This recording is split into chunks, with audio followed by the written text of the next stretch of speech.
29일 오전 대한상공회의소에서 은성수 금융위원장 초청 간담회가 열렸습니다. 은성수 위원장과 국내 은행장들이 공식적으로 만난 자리는 이번이 처음인데요. 금융위가 DLF 대책을 발표한 뒤 마련된 장이다 보니 이날 어떤 이야기가 오갔는지 시중에 관심이 높습니다. 현장을 취재한 김수현 기자와 자세한 이야기 나눠보겠습니다.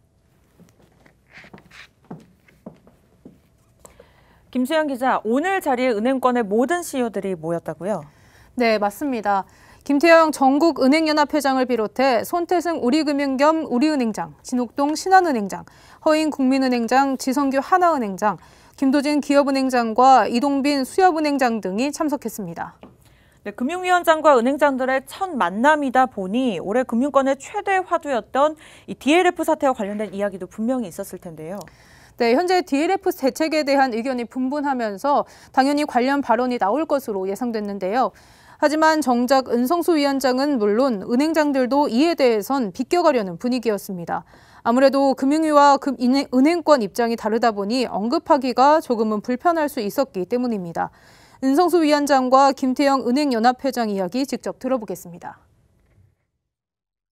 오늘은 제가 가서 박용만 회장님이 계셔가지고 거기서 DLF를 나누는 거는 적절한 장소는 아니었던 것 같습니다. 덕담? 나누는 분이 그 이야기를 나눌 수 있는 상황은 아니었습니다.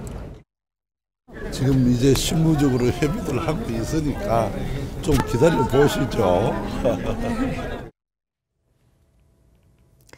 다만 은성수 위원장은 오늘 자리에서 은행권의 규제 완화를 이야기했는데 간담회 뒤 기자들과의 만남에서는 규제 완화와 DLF 대책은 결이 다르다며 선을 그었습니다.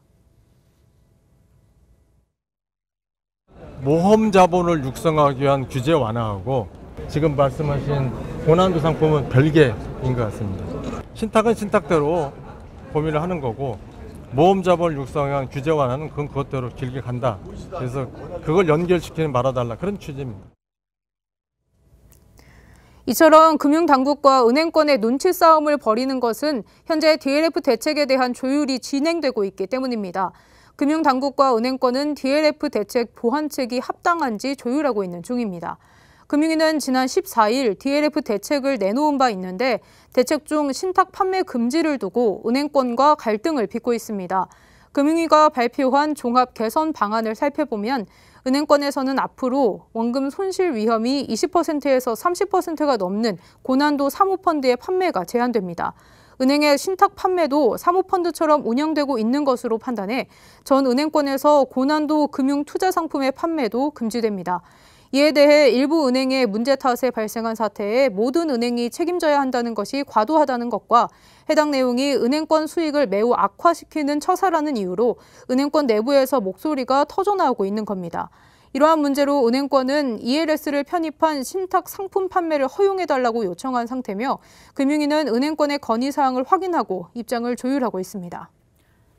네, 그렇군요. 그런데 이미 DLF 사태가 불거진 지 몇 달이 지나지 않았습니까? 네, 네, 맞습니다. 지난 8월에 은행권에서 DLF 대규모 손실 사태가 발생하면서 이슈로 떠오른 지는 벌써 4개월째입니다. 약 8천억 원 규모의 판매와 대규모 재산 손실을 일으킨 사건인 만큼 금융권과 비금융권 모두에서 신속한 대책을 촉구하기도 했습니다.